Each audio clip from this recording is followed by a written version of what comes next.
Good morning students. Civics का एक नया चैप्टर लेकर के आपके सामने आया हूं, स्वास्थ्य में सरकार की भूमिका, यानी कि आपकी हेल्थ के अंदर गवर्नमेंट का क्या रोल है। देखिए, पिछले चैप्टर में हमने चर्चा की थी कि आपको भारत के संविधान ने जीवन की स्वतंत्रता भी दी है और इसी स्वतंत्रता के साथ हम अपना ये चैप्टर शुरू करेंगे। तो हम यहां लिखते हैं कि संविधान का अनुच्छेद 21 जीवन की स्वतंत्रता देता है। अब देखिए, जीवन की स्वतंत्रता का मतलब क्या है। जीवन की स्वतंत्रता का मतलब है व्यक्ति को अपने जीवन को बनाए रखने का अधिकार है, यानी कि जीवित रहने का अधिकार है। आदमी जीवित कब रहेगा? जब उसका स्वास्थ्य सही होगा, यानी कि उसके स्वास्थ्य से संबंधित कोई समस्या नहीं होगी। इसमें सरकार क्या करेगी? जब संविधान ने आपको अधिकार दिया है, इसका अर्थ यह है कि सरकार का पूरा दायित्व है कि आपके स्वास्थ्य का ध्यान रखे। इसलिए एनसीईआरटी ने यह चैप्टर डाला है कि स्वास्थ्य में सरकार की क्या भूमिका होती है। अनुच्छेद 21 इसका आधार है और समय समय पर उच्च न्यायालय और माननीय सर्वोच्च न्यायालय ने अपने बहुत सारे डिसीजन ऐसे दिए जिसमें उन्होंने सरकारों को कहा है कि व्यक्तियों को स्वास्थ्य की सुविधाएं उपलब्ध करवाइए, क्योंकि ये उसका मूलभूत अधिकार है। इसी का अर्थ हम इस चैप्टर के दौरान जानेंगे। देखिए, ये चैप्टर सीधा आपकी जिंदगी से संबंधित है, आपके जीवन से रिलेटेड है, इसलिए इसको आराम से पढ़ें। जो मैं यहाँ लिखता हूँ उसको नोट करते रहे और जब ये पूरे वीडियो लेक्चर हो जाएंगे तब आप देखेंगे कि आपके पास एक अच्छा जो है वो नोट्स मेंटेन हो गए हैं और उसके बाद में जितने भी इसके क्वेश्चन है उसके आंसर आप आराम से दे पाएंगे। साथ ही ये समझ भी पाएंगे कि सरकार स्वास्थ्य के लिए क्या क्या कर सकती है, उसको क्या करना चाहिए। सबसे पहले हम जानते हैं कि स्वास्थ्य का क्या अर्थ है। देखिए दोस्तों, स्वास्थ्य का अर्थ बहुत वाइड है, एक वाइड कंसेप्ट, एक बहुत बड़ी अवधारणा है, लेकिन हम इसको समेटने की कोशिश करते हैं कि स्वास्थ्य का अर्थ क्या है। तो यहीं से हम शुरू करते हैं। स्वास्थ्य का अर्थ,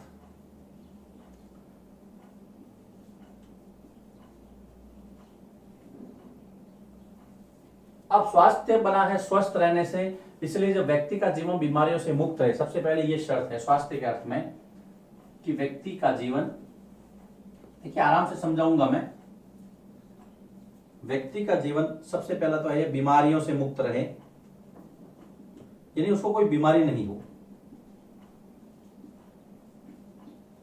फिर वो कभी चोटग्रस्त ना हो। आपको पता है कभी काम करते वक्त या जाने अनजाने में चोट लग जाती है तो भी हमारा स्वास्थ्य प्रभावित होता है, हम स्वस्थ नहीं कहलाते। तो चोटग्रस्त ना हो, आपके कोई तनाव यानी कि टेंशन यानी कि अवसाद नहीं होना चाहिए, तो अवसाद अथवा तनाव से उसका जीवन दूर रहे। यहां पर लिख सकते हैं हम, अवसाद या तनाव से उसका जीवन दूर रहे। अगर ये सब है आपके, दूर रहे, अगर ये सब दशाएं हैं तो इसको हम कहेंगे स्वास्थ्य, यानी कि उत्तम स्वास्थ्य, जिससे उसका स्वास्थ्य उत्तम रहे। यही कह सकते हैं हम, यही स्वास्थ्य यानी कि स्वस्थ शरीर, यानी कि उत्तम स्वास्थ्य, यही स्वास्थ्य है। आप कभी बीमार नहीं हो, आपका जीवन कोई तनाव मुक्त रहे, आपका जीवन में कोई टेंशन नहीं हो आपको, ये सारी चीजें अगर आपके जीवन में है तो हम कह सकते हैं कि आपका जीवन स्वस्थ है। स्वस्थ रहने के लिए, उत्तम स्वास्थ्य के लिए क्या क्या दशाएं होनी चाहिए, अर्थात आपके पास क्या चीज होगी जब आपका जीवन अच्छा रहेगा। उत्तम स्वास्थ्य की दशाएं, यहां पर आप लिख सकते हैं उत्तम स्वास्थ्य की दशाएं। उत्तम स्वास्थ्य की दशाएं, क्या क्या दशाएं होगी? सबसे पहले तो आपको स्वच्छ पेयजल, पीने का जो पानी है, स्वच्छ पेयजल की प्राप्ति होगी तो आपका स्वास्थ्य सही रहेगा। देखिए, आपके जीवन से जुड़े हुए, मैंने पहले ही बताया, स्वच्छ पेयजल मिले आपको, उसके बाद में ताजा हवा मिले जिससे आपको ऑक्सीजन भरपूर मिलती रहे, आपके शरीर के अंदर जो रक्त संचार है उसमें कहीं रुकावट नहीं हो। ऑक्सीजन बहुत जरूरी है, प्राणदायी वायु। तो ताजा हवा मिले आपको, अच्छा पानी मिले, स्वच्छ पानी मिलने से जीवन की आधी समस्या ऐसे ही खत्म हो जाती है। फिर भोजन कैसा होना चाहिए कि संतुलित भोजन हो, संतुलित भोजन की प्राप्ति, जिसको आप बैलेंस डाइट कहते हैं। संतुलित भोजन करें या संतुलित भोजन की प्राप्ति हो। हम पढ़ रहे हैं उत्तम स्वास्थ्य कैसे रहें, संतुलित भोजन मिले आपको और तनाव मुक्त जीवन हो, कोई टेंशन नहीं रहे। छोटे मोटे तनाव आते रहते हैं लेकिन कोई बड़ा टेंशन नहीं हो जिससे आपके शरीर के अंदर कोई बीमारी घर कर जाए। ये चीजें अगर आपके पास है तो आपका शरीर स्वस्थ रहेगा। शुरुआत हमने की थी आर्टिकल 21 से, जीवन की स्वतंत्रता, जिससे स्वास्थ्य अनिवार्य रूप से जुड़ा हुआ। स्वास्थ्य क्या है कि व्यक्ति का जीवन बीमारियों से मुक्त रहे, चोटग्रस्त नहीं हो वो, उसके जीवन में कोई टेंशन यानी तनाव मतलब अवसाद नहीं रहे, स्वास्थ्य उसका उत्तम रहे। उसके लिए क्या क्या दशाएं जरूरी हैं, अच्छा पानी मिले, हवा मिले, अच्छा खाना मिले, संतुलित भोजन। अच्छे खाने का मतलब यहाँ पर ऐसा नहीं कि आप होटल्स में जाके खाएं या बहुत अच्छे अच्छे व्यंजन बना के खाएं, ऐसा कुछ भी नहीं है। आपको सिंपली जिससे आपकी शरीर की सारी आवश्यकताएं पूरी हो जाए, उसमें विटामिन हो, उसमें प्रोटीन हो, ये सारी चीजें, जैसे ताजे फल ले सकते हैं आप, हरी सब्जियां हैं, दूध है, अंडे हैं, इस प्रकार की जो सादा भोजन आप कह सकते हैं जिसको, वो अगर आपको प्राप्त हो जाए उसको हम संतुलित भोजन कहेंगे। संतुलित भोजन में आपने क्लास 6 में पढ़ाई होगा, बैलेंस डाइट होता है वो, जिसके अंदर भोजन के सभी अवयव, कार्बोहाइड्रेट, वसा, प्रोटीन, ये सारे विद्यमान हो। हालांकि ये हमारा टॉपिक नहीं है, हमारा टॉपिक है हेल्थ यानी कि स्वास्थ्य। अब देखिए, मैं सिलेबस के अकॉर्डिंग चलूंगा, ये अगर आपने समझ लिया है तो आगे चलते हैं। सिलेबस ये डिमांड कर रहा है कि आगे का जो टॉपिक है उसमें भारत में स्वास्थ्य दशाओं की स्थिति का एक तुलनात्मक अध्ययन किया गया है, भारत में स्वास्थ्य सेवाएं। अगला टॉपिक मेरा यही है, भारत में स्वास्थ्य सेवाएं। अब इसके अंदर 2 कॉलम है जिसको आपको समझना होगा। पहला कॉलम यह है कि सकारात्मक बातें हैं, सकारात्मक पहल कह सकते हैं, जो कि हमारे पास चीजें हैं जिसको हम देख करके कह सकते हैं हमारे पास ये सकारात्मक बातें, पॉजिटिव जो है वो हमारे पक्ष में जाती है। लेकिन कुछ ऐसी बातें हैं जिसको हम कहेंगे चुनौतियां, यानी हमारे सामने चैलेंजेस हैं मित्रों।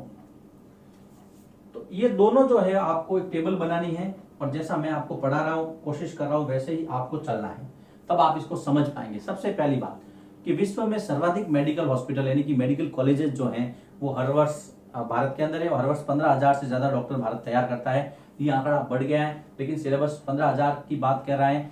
मैं सिलेबस के साथ हूं, मैं सिलेबस के साथ चलने की कोशिश कर रहा हूं। इसलिए सबसे पहले आप यहाँ पे ये चर्चा करेंगे कि विश्व में सर्वाधिक मेडिकल हॉस्पिटल जो है वो भारत के अंदर है। विश्व में सर्वाधिक मेडिकल अस्पताल, मेडिकल कॉलेज कह सकते हैं हम, है ना, मेडिकल कॉलेज कह दीजिए। विश्व में सर्वाधिक मेडिकल कॉलेज तथा प्रति वर्ष 15,000 से ज्यादा डॉक्टर यहाँ पे तैयार होते हैं। ये भारत के लिए अच्छी बात है, उपलब्धि हमारी सकारात्मक पहल है, सकारात्मक पक्ष कह सकते हैं हम इसको। हाँ, यहाँ पर सकारात्मक पक्ष लिख देंगे, पहल की जगह पक्ष ज्यादा सही रहेगा मेरे हिसाब से, सकारात्मक पक्ष लिख लीजिए। तो सकारात्मक पक्ष ये कि भारत के अंदर ज्यादा मेडिकल कॉलेजेस हैं, हम डॉक्टर बहुत ज्यादा तैयार करते हैं। ये आंकड़ा तो अभी 15,000 की बहुत ज्यादा पार चला गया। दूसरी अगर देखें कि 1950 की अगर बात करें तो भारत में 2,717 हॉस्पिटल थे, लेकिन अभी 2020 चल रहा है। आंकड़े जो है वो 2010 के दिए हुए हैं, उसमें लगभग 18,000 से ऊपर हॉस्पिटल है, तो हम उसकी संख्या ज्यादा यहाँ बढ़ा के लिख सकते हैं। तो दूसरा है अस्पतालों की संख्या। अस्पतालों की संख्या में आप लिख सकते हैं कि जब 1951 की बात हो रही है, 1951 की, 1950-51 की, जब आपके पास सिर्फ 2,717 अस्पताल थे, लेकिन अभी हम 2010 के आंकड़े अगर देखिए, क्योंकि अभी 2020 चल रहा है लेकिन 2010 के आंकड़े उसमें दिए हैं, तो आपके पास 18,000 से अधिक अस्पताल हैं। हालांकि आंकड़ा बहुत ज्यादा है, लेकिन फिर भी हमारे पास हॉस्पिटल्स हैं जो कि हमारी स्वास्थ्य दशाओं का एक मजबूत पक्ष रखते हैं। तीसरी बात अगर देखें तो भारत में बहुत बड़ी संख्या से विदेशों से लोग इलाज करवाने के लिए आते हैं, जिसको आप चिकित्सा पर्यटक कहते हैं। देखिए पर्यटक कौन होता है? टूरिस्ट, जो कहीं घूमने जाते हैं, लेकिन वो लोग जो यहाँ पे इलाज के लिए आते हैं उनको हम मेडिकल टूरिस्ट कहेंगे, यानी कि चिकित्सा पर्यटक। तो यहां पर आप लिख सकते हैं तीसरा कि भारत में बड़ी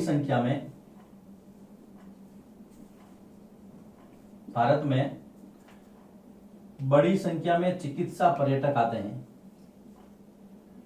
मेडिकल टूरिस्ट, चिकित्सा पर्यटक। तो इलाज करवाने तभी आएंगे जब आपके यहाँ पे कुछ न कुछ अच्छा इलाज होता होगा। तो ये हमारा एक मजबूत पक्ष है। चिकित्सा पर्यटक आते हैं यहाँ के, यानी कि भारत के कुछ अस्पताल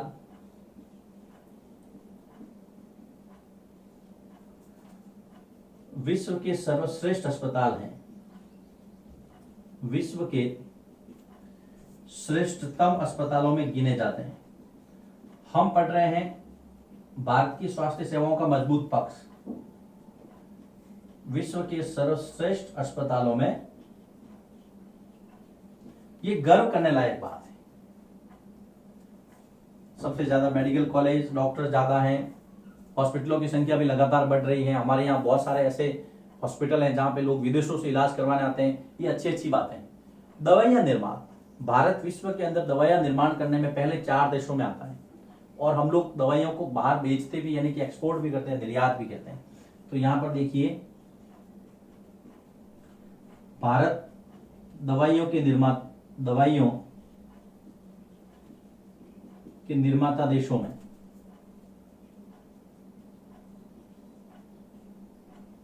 अग्रणी, यानी कि आगे हैं। पहले 4 देशों में हमारी गिनती होती है।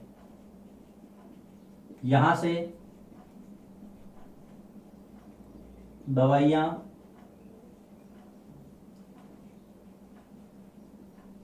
विदेशों में भी भेजी जाती हैं। और आपको याद होना चाहिए थोड़े ही दिनों पहले हमने अमेरिका जैसे देश को भी दवाइयां दी है कोविड-19 से लड़ने के लिए। बहुत सारे देश हैं जिनको हमने अभी इस क्राइसिस के अंदर, इस चुनौतीपूर्ण माहौल में दवाइयां उपलब्ध करवाई है। ये सकारात्मक पक्ष है, लेकिन कुछ चैलेंजेस भी हमारे सामने। अब चैलेंजेस क्या? देखिए सबसे पहले हम ग्रामीण भारत से शुरू करते हैं। ज्यादातर डॉक्टर शहरों में अपनी सेवाएं देना चाहते हैं, इसलिए ग्रामीण भारत जो है वो थोड़ा सा डॉक्टरों के मामले में सूखा है। सूखा मतलब वहां पर डॉक्टरों की कमी है। तो यहां पर शुरुआत यहां से करते हैं कि ग्रामीण क्षेत्रों में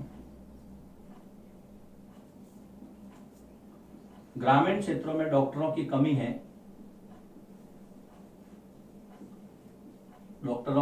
है। ज्यादातर डॉक्टर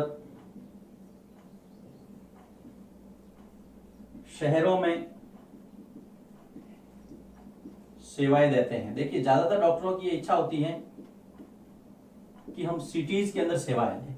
कोई भी, यदि आप भी डॉक्टर बन जाए, मान लो आपको ऐसा लगेगा कि नहीं यार मेरी सिटी में पोस्टिंग होनी चाहिए, मैं शहर में रहूं, लेकिन गांव को कौन देखेगा? तो ये हमारे सामने चैलेंज है। इसके अंदर हमें काम करना होगा। हालांकि आज गांवों की स्थिति काफी अच्छी हो गई है, ज्यादातर डॉक्टर्स और मेडिकल स्टाफ वहां पे अवेलेबल है, लेकिन फिर भी ये चैलेंज तो है हमारे सामने। सबसे पहले हमें इसको देखना होगा।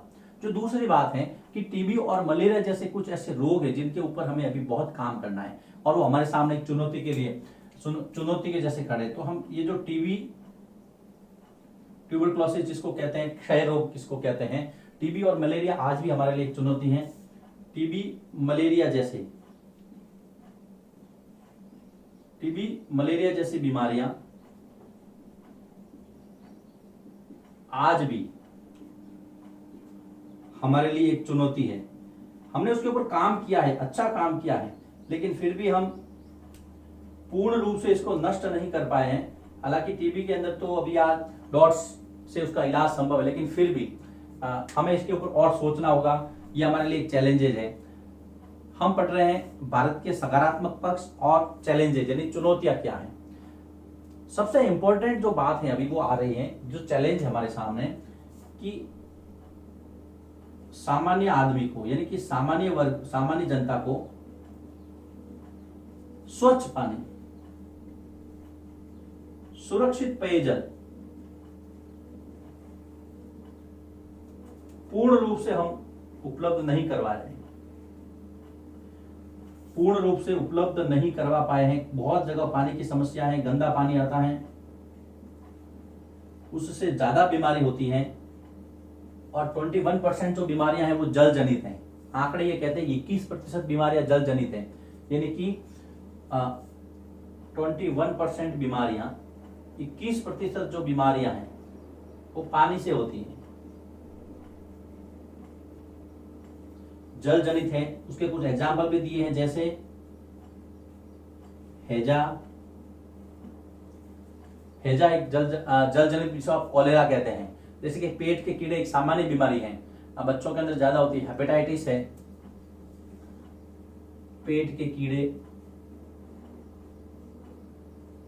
हेपेटाइटिस आदि,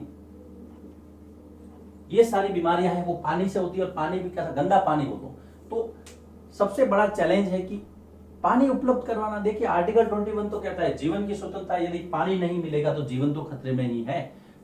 ये एक चैलेंज है। इससे जो कम्युनल डिजीज यानी कि संचारणीय बीमारियां हैं वो ज्यादातर पानी द्वारा फैलती हैं। संचारणीय की जिसका संचार एक माध्यम से दूसरे माध्यम के द्वारा व्यक्तियों के अंदर फैलता है। संचारणीय बीमारियां, एक शब्द संकलन भी दिया हुआ है। संचारणीय बीमारियां पानी से फैलती हैं, यानी विषैले गंदे पानी से। साफ पानी होगा तो नहीं फैलेगी, लेकिन ये हमारे सामने चुनौती है कि हम अभी साफ पानी सभी को उपलब्ध नहीं करवा पाए। भारत के बहुत सारे इलाके जैसे जहां पे गंदे पानी पीना पर लोग मजबूर हैं। कैसे इसको इस चुनौती से पार पाया जाए, ये सरकार के सामने चैलेंज है। इसके बड़ा चैलेंज है कि भारत के आधे से ज्यादा बच्चे जो है वो संतुलित भोजन नहीं कर पा रहे, उनको अच्छा पोषण नहीं मिल रहा है, वो कुपोषण के शिकार हैं। आधे से अधिक बच्चों को संतुलित पोषण और भोजन नहीं मिल पा रहा है। भारत में आधे से अधिक बच्चों को संतुलित भोजन यानी कि बैलेंस डाइट, संतुलित भोजन और पोषण नहीं मिल पा रहा है। पोषण नहीं, ये भी हमारे सामने चैलेंज है। भोजन नहीं दे पा रहे हैं, पोषण नहीं दे पा रहे हैं, तो फिर डेवलपमेंट कैसे होगा? हेल्थ की जो सर्विसेज है उसमें हम आगे अच्छा कैसे करेंगे? देखिए इस वीडियो में हमने क्या क्या देखा। सबसे पहले तो हमने अनुच्छेद 21 की बात की। हमारा चैप्टर यहां से शुरू हुआ। स्वास्थ्य का मतलब क्या है? ये स्वास्थ्य का मतलब हमने बताया, अच्छे स्वास्थ्य के लिए आपको क्या क्या चाहिए? अच्छा पानी चाहिए, भोजन चाहिए, तनाव मुक्त जीवन चाहिए, अच्छी हवा चाहिए। उसके बाद में जो सिलेबस के अनुसार दिया है कि भारत में स्वास्थ्य सेवाओं की सकारात्मक पक्ष क्या क्या है और हमारे सामने चुनौतियां क्या क्या है। इसके तहत हमने 4 बिंदुओं के तहत चर्चा की। चारों बिंदुओं हमने अलग अलग फैक्ट्स लिए हैं। ये हमारे सामने चैलेंजेस हैं। गाँव में डॉक्टरों की कमी है, टीबी मलेरिया जैसी बीमारियां अभी पूरी तरह खत्म नहीं हुई है, अच्छा पेयजल अब उपलब्ध नहीं करवा पा रहे हैं, 21% बीमारियों का यह जिक्र हुआ है। फिर कम्युनल डिजीज यानी कि संचारणीय बीमारियां जो अनेक माध्यम जैसे हवा पानी के द्वारा फैलती हैं।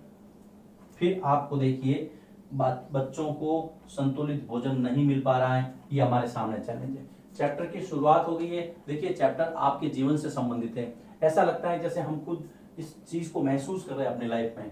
तो इस चैप्टर के आने वाले वीडियो में हम और भी जो अगले वाले टॉपिक है उस पर चर्चा करेंगे।